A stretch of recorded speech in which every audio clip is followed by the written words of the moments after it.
This episode is brought to you by Indeed.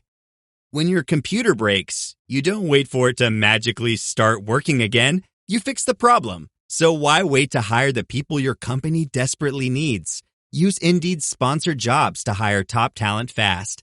And even better, you only pay for results. There's no need to wait. Speed up your hiring with a $75 sponsored job credit at Indeed.com/podcast.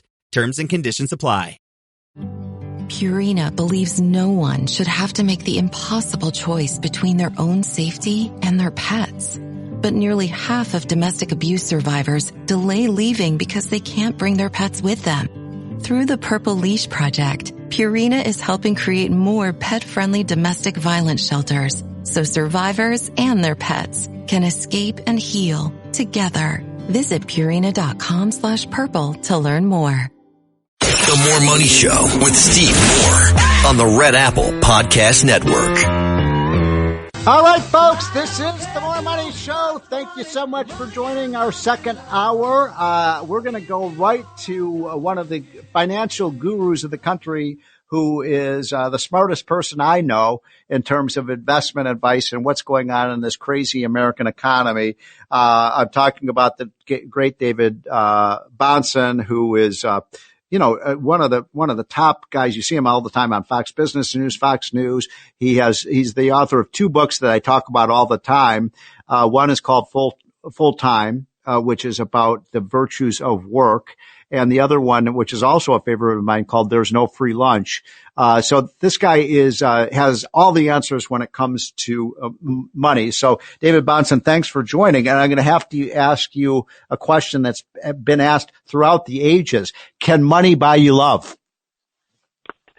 No, it can't buy you love. And I think that the Beatles had that part right. But I always do say that if you're going to have a life of broken relationships and broken heart, you may as well have a few bucks. You're right. And what's the old saying? You can, if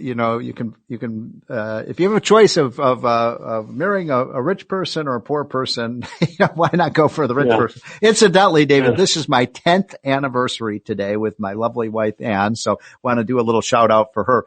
And so, tell us about, David, your take on the economy today. I want to ask you in particular, about two things that I find confusing as an economist myself. One is what's happened with the gold price, which keeps soaring, and the other is the dollar, which has been weak. I don't get that. But first, give us your sense of how things are going in the overall U.S. economy. Well, first of all, Steve, happy anniversary and hearty congratulations to you and Ann. 10 years goes by quick. It's amazing. By the way, David, we defied all the odds. People said it wasn't going to last 10 years. So we did it. Well, I am very happy for you, my friend. I think that the economy is a mixed bag. And I think that is something that we're going to need to be used to for a little while, because it doesn't play into any narrative right now of those who want to say it's the strongest economy we've ever seen in history, and those who want to say we're knocking on the door of a recession. I don't think either thing is true. Let's put the gold price thing to bed pretty quickly, because that's really easy. Okay. It's China. They are the margin.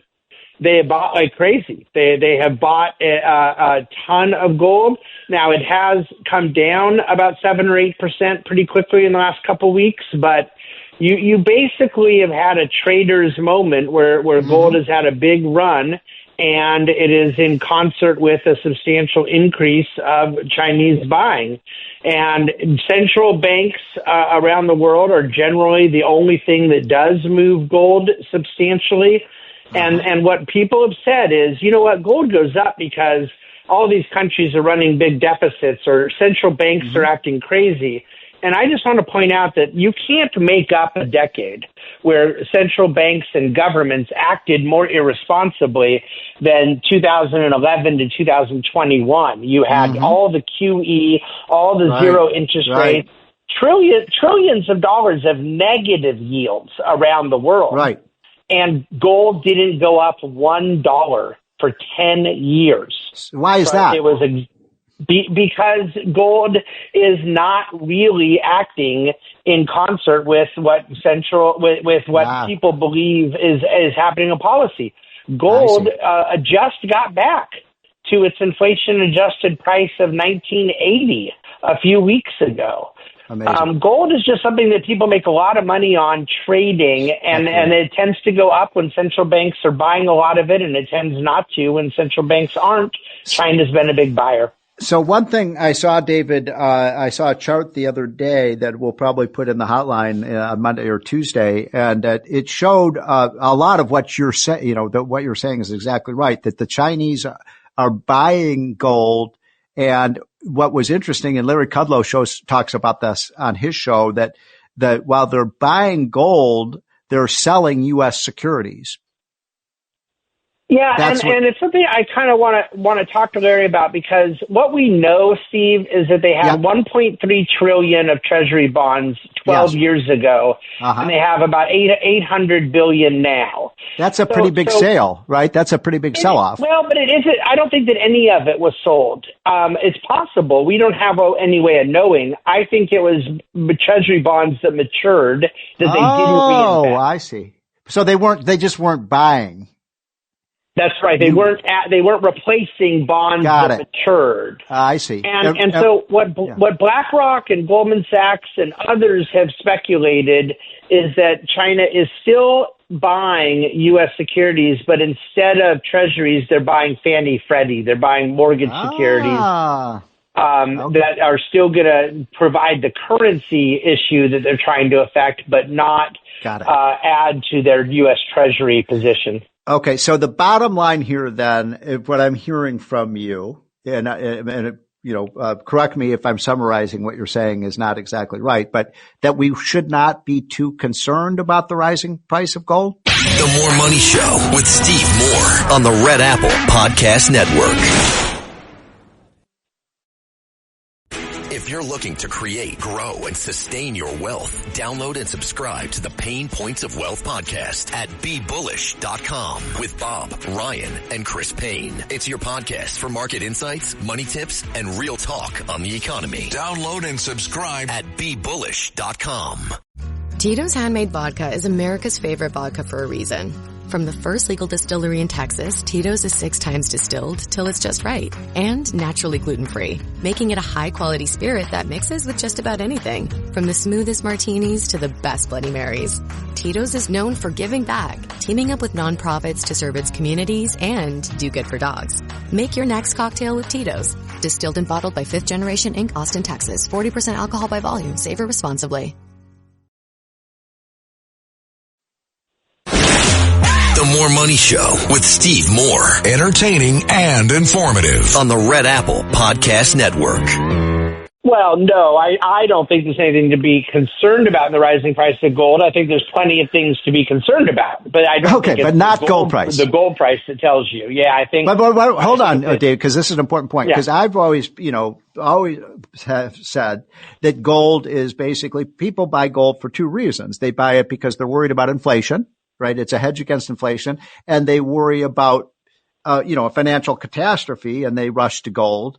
So that's why it worries me when gold prices go up. And I understand that a lot of people have held on to that idea, but I think, Steve, that it is perception, not a reality. Okay. I think that in the 1970s, gold prices went up a lot, and you had a lot of things that were going wrong. But the other periods that we've seen since, it's been a trade and not a real substantive economic correlation. So I think that there is always going to be a sociological way, and that what you said is true, that there are people who believe gold is a hedge. Gold is even with inflation since 1980, even. That's amazing. And then there's things like the stock market that are 63 times better than inflation. Okay, so let me ask you about then the other thing that worries me, which, and I haven't been following it as, that much lately, but the dollar has fallen since Trump came into office, was elected, and I don't understand that. Yeah, well, it's interesting because, he doesn't exactly say he wants a real strong dollar, right? No, that's true. That's true. Yeah. And both Stephen Nyren and at times Secretary Bahnsen, and I'm a big fan of Secretary Bahnsen. Me too. A little less so of Steve these days, but they both have talked about the need to see the dollar come down a little in terms of various competitive issues with some of our trading partners. I'm a strong dollar guy. Me too. Me too. I believe that it's not a good idea for our president or Treasury Secretary to ever be talking down the dollar. But the one thing I will say, Steve, is when the dollar's down about 7 or 8% on a trade-weighted basis this year, but it was up 20% on a trade-weighted basis for the 2 years before that, it's really more just sort of letting off some steam. It isn't yet going down like it has in certain weak dollar periods. So I think you're just not going to get clarity on where the dollar is going until we get clarity on where our trade deal with China is going. That's the really big issue with the dollar. So that's the other thing I wanted to ask you about. I'm talking to the great David Bahnsen, who is one of the top financial analysts in the country. He is the author of many books, including my favorite one. You should get this. Now that you're starting to look at maybe Christmas presents, there's no free lunch. I just love that book, David. As you know, I learned so much from that. But I wanted to ask you about the trade issue and the tariff issue, because you and I are pretty conventional free traders, and Trump is not a conventional free trader, although, the people who would defend him on his trade, a tariff position is that he's trying to get better deals for the U.S. How do you see things right now? It's been topsy and turvy for the last 9 months. Where do we stand on this issue right now in terms of how tariffs are affecting the market? If there was anything that captured how much things have changed in the last 6-7 months, it was Friday morning. I was up, as I always am, at 3:45 in the morning, and the first story of the day was this thing with Canada, where apparently they had upset the president by Ford in Toronto and run this commercial with Reagan quotes. And Trump said, all talks with Canada are off. We're going back to 100% tariffs. And then the Dow was up 500 points. The market is not paying any attention to it anymore at all, and I don't think the trading partners are. Okay, so hold on that. This is an important point, because I've been saying that, if as I kind of casually, you look at it, and as a professional, I look at more casually, that every time Trump talks about tariffs, the market has gone down, and every time he's announced a trade deal, the market has gone up. But you're saying now the market is not paying as much attention to these trade wars? Well, they are paying attention to real trade wars. They're not paying attention to threats of trade wars. The rhetoric. Okay.